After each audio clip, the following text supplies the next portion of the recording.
Hello guys, welcome back to this channel. बहुत दिनों के बाद हम लोग एक नए प्लेटफॉर्म के साथ फिर से हाजिर हुए हैं। हम लोग अब फिर से पढ़ाई को शुरुआत करते हैं। टेक्निकल इशू के कारण हम लोग नहीं आ पा रहे थे वीडियो के माध्यम से एक साथ। तो चलिए आज से फिर से शुरू कर रहे हैं। लगातार वीडियो आने शुरू हो जाएंगे और आप लोग पहले की तरह ही सपोर्ट बनाए रखिए और अपने दोस्तों के साथ ज्यादा से ज्यादा वीडियो को शेयर कर दीजिए ताकि सभी को जानकारी हो जाए कि फिर से वीडियो आने लगा है। आज हम सिलेबस से स्टार्ट करते हैं जो कि इतिहास विषय का होगा।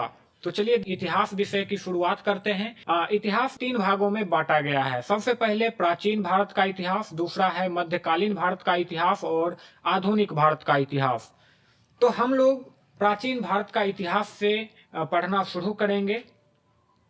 प्राचीन भारतीय इतिहास में हम लोग इंडस वैली सिविलाइजेशन, जिसे हड़प्पा सभ्यता के नाम से जाना जाता है, उसको पढ़ेंगे। फिर Vedic age, Jainism, Buddhism, Mauryan empire जिसमें अशोका महत्वपूर्ण भूमिका निभाते हैं, उसके बाद Gupta empire, post Gupta period, Sangam age, ये सभी प्राचीन भारत के इतिहास में हम लोग देखेंगे। तो चलिए सिलेबस देख लेते हैं। सबसे पहले तो प्राचीन भारतीय इतिहास के स्रोत सबसे पहले आते हैं। स्रोत को 2 भागों में बांटा गया है। पहला है साहित्यिक स्रोत और दूसरा है पुरातात्विक स्रोत।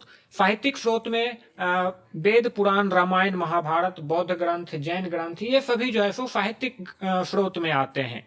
दूसरा आता है पुरातात्विक स्रोत। पुरातात्विक स्रोत में उत्खनन में मिली वस्तुएं, लिपियां, सिक्के, मकबरे, मिट्टी के बर्तन का अध्ययन, ये सभी जो है सो पुरातात्विक स्रोत के अंतर्गत आते हैं। उसके बाद रेडियो कार्बन डेटिंग, ये एक ऐसा टर्म आता है। आखिर ये होता क्या है? तो रेडियो कार्बन डेटिंग एक ऐसी पद्धति है जिसके द्वारा हम लोग पुरातत्व में मिली हुई वस्तुओं का एज पता करते हैं कि वह कितना पुराना है। ये सभी रेडियो कार्बन डेटिंग के माध्यम से पता चलता है। अगला है प्राग ऐतिहासिक काल, जो कि मुख्यतः आदिम मानव से संबंधित है। सबसे पहले हम लोग पाषाण काल को देखेंगे। पाषाण काल मुख्यतः 3 भागों में बांटा गया है। पुरा पाषाण काल, मध्य पाषाण काल और नव पाषाण काल। उसके बाद भीमबेटका का चित्र, जो कि बहुत ही इंपॉर्टेंट हो जाता है एग्जाम दृष्टिकोण से। उसके बाद देखेंगे प्राग ऐतिहासिक काल के औजार क्या क्या थे, उस समय की जीवन शैली किस तरीके से हुआ करते थे, जीवन निर्वाह आदिम मानव किस तरीके से करते थे। उसके बाद इससे रिलेटेड जो भी महत्वपूर्ण स्थल है उसके बारे में जानेंगे, जैसे मेहरगढ़ हो गया, हुनसगी हो गया, कुरनूल हो गया, ये सभी के बारे में अच्छे से हम लोग डिस्कस करेंगे।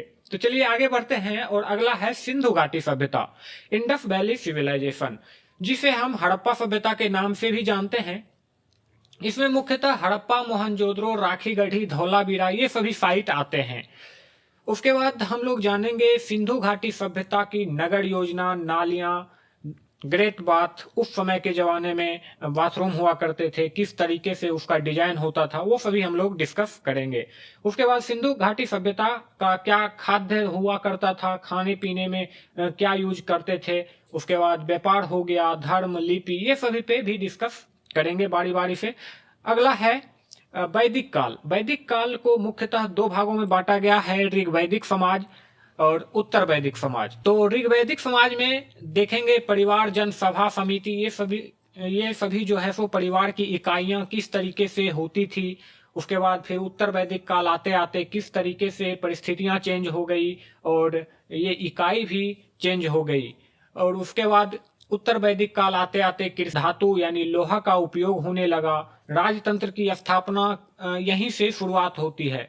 उसके बाद धार्मिक विचार भी उत्पन्न होते हैं। तो चलिए आगे बढ़ते हैं और अगला है प्राचीन भारतीय धर्म एवं दर्शन। जब हम उत्तर वैदिक काल को अच्छे से पढ़ लेंगे उसके बाद हम लोग आएंगे जैन धर्म, जो कि महावीर और उसमें कितने तीर्थंकर हुए, महावीर स्वामी ने क्या सिद्धांत दिए थे, ये सभी हम लोग देखेंगे। उसके बाद फिर बौद्ध धर्म को पढ़ेंगे।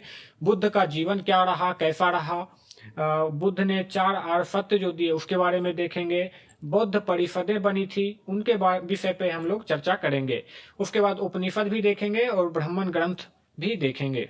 चलिए आगे बढ़ते हैं और अगला है महाजनपद। हम लोग जानते हैं कि 16 महाजनपद हुआ, जिसमें कि तो अंत में मगध का उदय होता है, मगध साम्राज्य बनता है। मगध साम्राज्य का विस्तार होता है। उसके बाद बहुत सारे शासक के बारे में पढ़ेंगे, जैसे बिंबिसार हो गया, अजातशत्रु हो गया, फिर नंद वंश आते हैं और यहीं से प्रारंभिक राज्य व्यवस्था का उदय होता है। उसके बाद मौर्य साम्राज्य को हम लोग विस्तार में देखेंगे, जिसमें चंद्रगुप्त मौर्य हो गया, बिंदुसार हो गया, अशोक हो गया, जिसने धम्म नीति, उनका बहुत सारे शिलालेख हैं और प्रशासन बहुत ही उत्कृष्ट थे। और कौटिल्य और उनके अर्थशास्त्र, कौटिल्य का ही रचना है अर्थशास्त्र, ये भी हम लोग जानेंगे। चलिए आगे देखते हैं शुंग एवं कण्व काल, जिसमें मुख्यतः पुष्यमित्र शुंग का नाम आता है और इन काल में यूनानी प्रभाव बढ़ गया था। अगला है मथुरा काल। मथुरा काल में मुख्य रूप से हम लोग कला और मूर्ति कला पे ध्यान देंगे। यहाँ पे कुषाणों का प्रभाव हुआ करता था और कला संस्कृति के लिए ये बहुत ही गोल्डन एज के नाम से जाना जाता है, जिसमें मुख्य शासक हुए थे समुद्रगुप्त, चंद्रगुप्त द्वितीय। और यहाँ पे कालिदास नामक विद्वान हुआ करते थे। इन्हीं दरबार में आर्यभट्ट नामक विद्वान, बारहमिहिर जैसे विद्वान गुप्त साम्राज्य के दरबार में ही हुआ करते थे। चलिए आगे बढ़ते हैं और अगला है गुप्तोत्तर काल। गुप्तोत्तर काल मुख्य रूप से हर्षवर्धन का काल माना जाता है, जहां वेदसांग की चर्चा की गई है। चलिए उसके बाद हम लोग देखेंगे दक्षिण भारत का इतिहास। दक्षिण भारत के इतिहास में चोल, चेर, पांड्य ये सभी आते हैं, जिसमें संगम साहित्य ये सभी का चर्चा हम लोग करेंगे। उसके बाद मिडाइवल हिस्ट्री, जब एनिशिएंट हिस्ट्री खत्म हो जाएगा, अच्छे से हम लोग समझ लेंगे। उसके बाद मिडाइवल हिस्ट्री की ओर आगे बढ़ेंगे, जिसमें दिल्ली सल्तनत हो गया, मुगल एम्पायर हो गया, भक्ति सूफी मूवमेंट हो गया, मराठा एम्पायर हो गया, इन सभी के बारे में फिर हम लोग जानेंगे।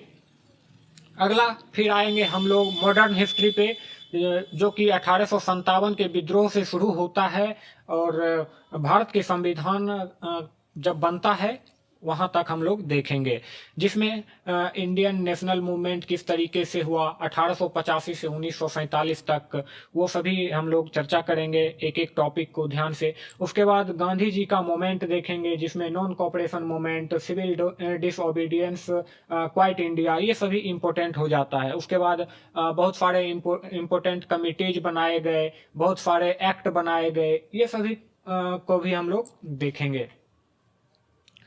तो सबसे पहले प्राचीन भारत से हम लोग शुरू कर रहे हैं, तो उसमें सबसे ज्यादा इम्पोर्टेंट कौन सा टॉपिक हो जाता है? अक्सर बुक्स में स्रोत से स्टार्ट किया हुआ रहता है, जिसमें कि तो बहुत सारा कॉम्प्लिकेशंस है, लेकिन हम लोग स्टार्ट कहाँ से करेंगे और किस सीक्वेंस में चलेंगे, ये जानना बहुत ही इम्पोर्टेंट हो जाता है। तो सबसे पहले हम लोग सिंधु घाटी सभ्यता को देखेंगे, उसके बाद मौर्य साम्राज्य पढ़ेंगे, फिर गुप्त साम्राज्य पढ़ेंगे, उसके बाद प्राग ऐतिहासिक काल, वैदिक काल, बौद्ध व जैन धर्म, महाजनपद का उदय और मगध साम्राज्य का नींव किस तरीके से पड़ा, ये सभी हम लोग देखेंगे। उसके बाद कम प्राथमिकता, उससे थोड़ा कम प्राथमिकता अगर देखते हैं तो दक्षिण भारत के इतिहास, गुप्तोत्तर काल हो गया, कला संस्कृति हो गया। उसके बाद सबसे कम है शुंग और कण्व के काल के जो भी इतिहास रहे हैं, मथुरा काल हो गया।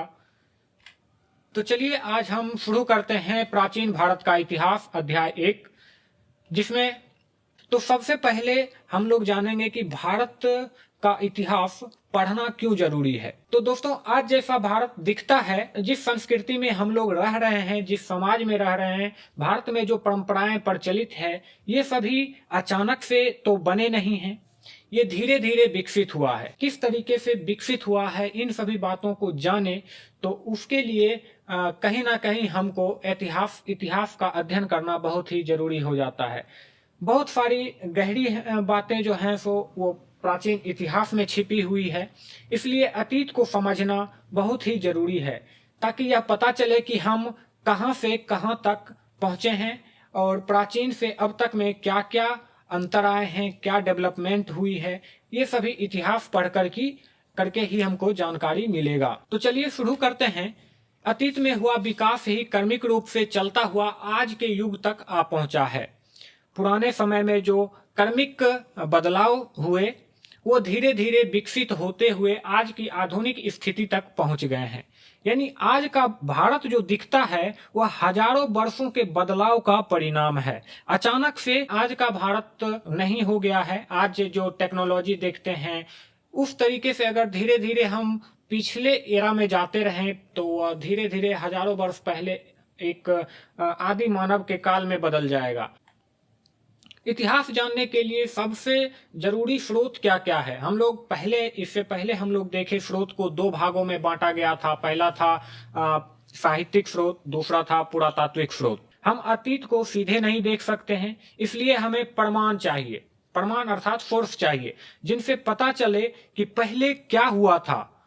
हमारे पास बहुत सारे प्रमाण हैं, जैसे कि तो साहित्यिक स्रोत का उदाहरण लें तो बहुत सारे ग्रंथ हैं, रामायण महाभारत, बौद्ध और जैन ग्रंथ हैं। उसी तरीके से अगर हम पुरातात्विक स्रोत की बात करें तो बहुत सारे खुदाई में सिक्के मिले हैं, उत्खनन स्थल मिली है, उसमें लिपियां मिली हैं। बहुत सारे आज हमारे पास प्राचीन काल के इमारतें हैं। इन सभी के मदद से हम लोग प्राचीन भारत का झलक दिखाते हैं और आज हम जो हैं उसका मूल कारण, शुरुआत और आधार प्राचीन भारत में मिलता है। इसलिए यह विषय बहुत ही मूल्यवान है। तो दोस्तों ध्यान से हम लोग इस पे चर्चा करेंगे।